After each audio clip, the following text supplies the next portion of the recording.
Brasilia, Brazil's new capital city, constructed in the 1950s as a futuristic city.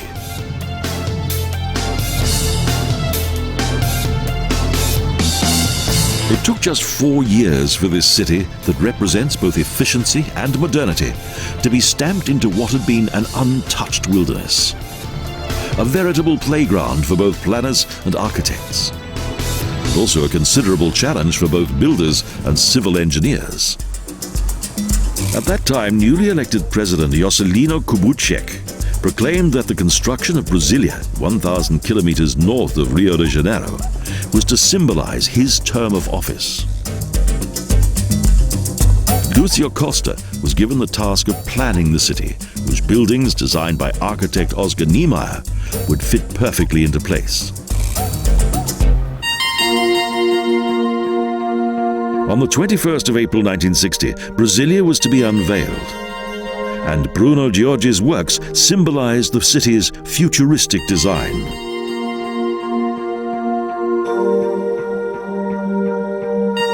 Indeed, the city was recognized as a symbol of outstanding design, and in 1987 it was designated by UNESCO as a World Heritage Site.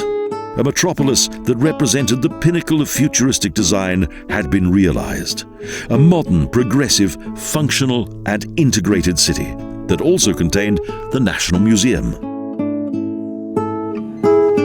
The original idea had been to transform what could have been 50 years of building work into 5, but they actually completed it in just 4. The statement of the nation for the third millennium, but perhaps also a delusionary act of grandeur. As a modern religious building, the cathedral is considered to be a masterwork.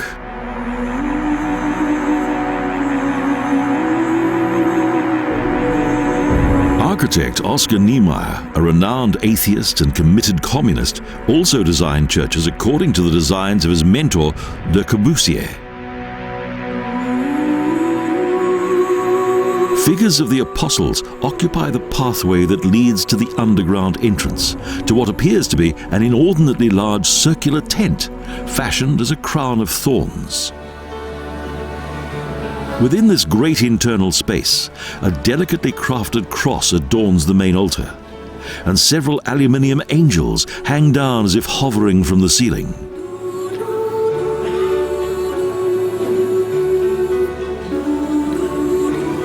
Large, colorful stained glass windows permit light to stream into the hall. The heavens seem to be captured within this area. Much sacred artwork extends across the spacious interior, modern designs, yet seemingly simple and theme-orientated.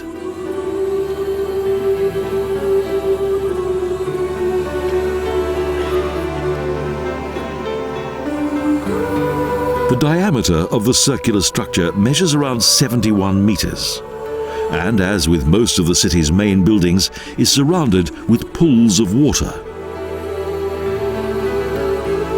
This, the largest house of God in this utopian city, is more than 30 meters high. The Congresso Nacional is the city's most famous building complex, Oscar Niemeyer's personal masterpiece.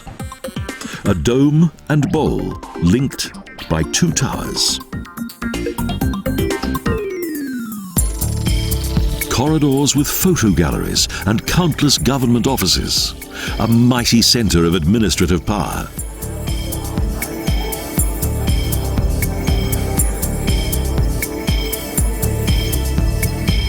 From here, Brazil is governed, and the Senate decides its laws. A symbol of the division of power within a democracy. The Palacio da Justicia is one of 17 government buildings upon which 6 external artificial waterfalls pay homage to the surrounding scenery. Concrete, glass, water, like identical architectural structures. The story of a visionary dream. The Palacio Da Alvorada was one of the first structures to be built in the city. located in a fine position on an artificial lake.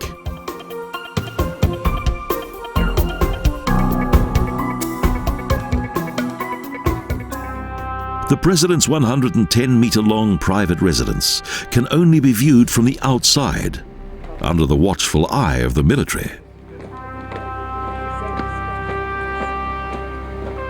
Despite security, a beautiful location on the lake and spacious gardens, the presidents and their families were not content with this worldly architecture.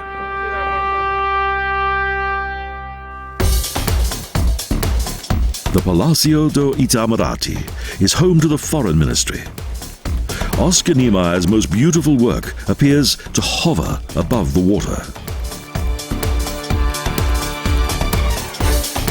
Bruno Giorgi's white plastic of 5 continents refreshes the eye of the beholder, held within a mass of glass and concrete.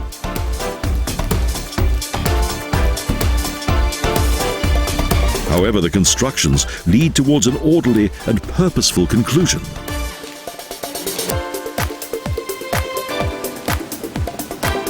The monumental Esplanada dos Ministerios, a wide green strip surrounded by spacious boulevards and framed by each of the ministerial buildings.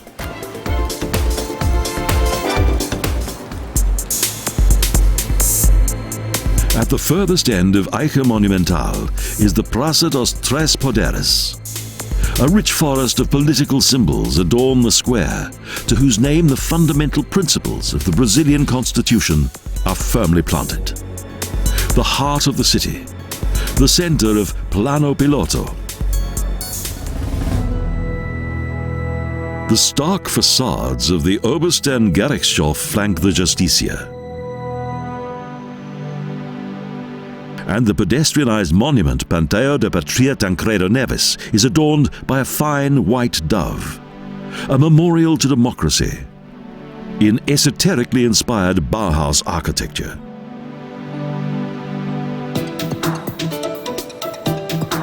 Another of Niemeyer's masterpieces is situated on the Palacio de Planalto. The sober seat of office of the president reflects the cycle of daily affairs. Life, work, relaxation. Fundamental discoveries.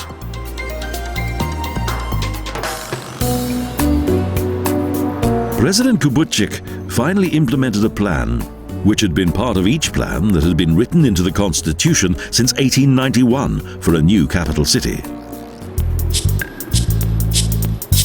Lucio Costa's model of the city is on public view. The concept with which he won the competition for the test tube city, the city of hope.